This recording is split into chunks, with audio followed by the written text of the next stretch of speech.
ये हम सबके लिए बहुत ही उत्साह का और खुशी का अवसर है कि जब देश में women reservation in parliament, in assemblies इतना नजदीक दिखाई दे रहा है। मैं कई बार सोचती हूं कि भी क्या जरूरत है इस रिजर्वेशन की। हम सबको, हर कोई व्यक्ति, हर एक महिला, हर एक बेटी शायद नॉर्मल कोर्स में अपने आप चलते चलते यहां तक ना पहुंच सके। बहुत कम लोग बिना उस सपोर्ट के यहां तक आ पाते हैं। पर आज इस देश को चलाने में, इस देश के प्रशासन में, इस देश की नीति बनाने में देश की महिलाओं की एक बहुत बड़ी भूमिका होनी चाहिए। ये देश की आधी आबादी अपने देश को किस प्रकार चलाना है, अपने राज्यों में क्या नीतियां होनी चाहिए, कौन सी ऐसी व्यवस्थाएं हैं जो हम महिलाओं को, हमारे परिवारों को छूती है, उस सब की व्यवस्थाओं को ठीक करने के लिए, उस एडमिनिस्ट्रेशन को ठीक करने के लिए मैं ये समझती हूं जब महिलाएं आगे बढ़कर के आएंगी, विधायक बनेंगी, सांसद बनेंगी, मंत्री बनेंगी, मुख्यमंत्री बनेंगी, तब जाकर के आपको उस सिस्टम में वो चेंज लाना संभव होगा जिसको आप सोचती हो, जो आपके मन के नजदीक है, जिन व्यवस्थाओं को आप बदलना चाहती हो, चाहे वो सुरक्षा की बात हो, चाहे बेटियों को आगे बढ़ाने की बात हो, या आत्मनिर्भर बनाने की बात हो। मैं छोटे छोटे एग्जाम्पल लेती हूँ रजनी जी। जब ये बात आई कि लखपति बिटिया योजना लाने की बात, तो मेरे मन में एक माँ के जैसे ये भाव था कि मेरे शहर की हर बेटी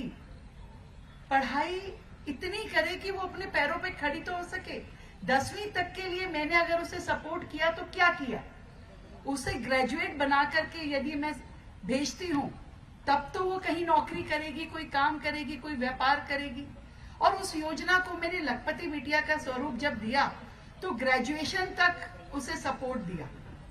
बहुत सारी चीजों में कंडीशन फ्री किया, और एक कंडीशन लगाई कि अगर 18 साल पे कोई माँ बाप अपनी बेटी की शादी करेगा तो योजना का 1 रुपया भी नहीं दूंगी। तो शायद ये नियम मैं इसलिए लगा पाई क्योंकि मैं एक महिला थी। मैं नहीं चाहती कि कोई बेटी उन परिस्थितियों में फंस के अपना जीवन उसका बर्बाद हो। और ऐसे ही अनेकों योजनाएं, जैसे एक अनमोल योजना आई, तो जब हमारे मंत्रालय ने ये बात कही कि जी मैम एक योजना ला सकते हैं जिसमें न्यू बॉर्न बेबी का ब्लड टेस्ट करेंगे, 56 टाइप का उसका टेस्टिंग होगा, उसमें कोई भी जेनेटिक डिसऑर्डर उसकी शरीर में होगा तो तुरंत ट्रेस आउट होगा और उसको हम इलाज कर पाएंगे। तो उस नजरिए से जब मैंने सोचा कि एक महिला, उसके हाथ में एक छोटा बच्चा हो और वो बड़ा होके पता चले कि उसके अंदर कुछ बीमारी ऐसी है जो लाइलाज है, तो उस परिवार की जिंदगी क्या होगी, उस माँ की जिंदगी क्या होगी, उस बच्चे को वो जीवन भर पालेगी और शायद वो अपने आप से चल ना पाए, खा ना पाए, कुछ कर ना पाए, तो भी उसका वो बच्चा हमेशा उसके हाथों में दर्द देता रहेगा। उस योजना को पास करने में मैंने 1 मिनट नहीं लगाई कि जितना मर्जी इस पे बजट लगे, परंतु हम इस योजना को लेके आएंगे ताकि मेरे शहर में कोई भी बच्चा जेनेटिक डिसऑर्डर बीमारियों से ना इलाज होने की वजह से डेथ ना करे या उसका पूरा जिंदगी बर्बाद ना हो। ये सारे निर्णय जब हम उस अधिकार क्षेत्र में होते हैं, उस पावर के साथ होते हैं जहां बैठ के हम कर सकते हैं काम, तभी तो कर पाएंगे, नहीं तो कैसे करेंगे। और मैं सच में इस मंच के माध्यम से प्रधानमंत्री जी का धन्यवाद करती हूँ कि जिन्होंने इस नियम को लाने के लिए, इस एक्ट को लाने के लिए देश में इतना बड़ा प्रयास किया कि हर पॉलिटिकल पार्टी को एक प्लेटफॉर्म पे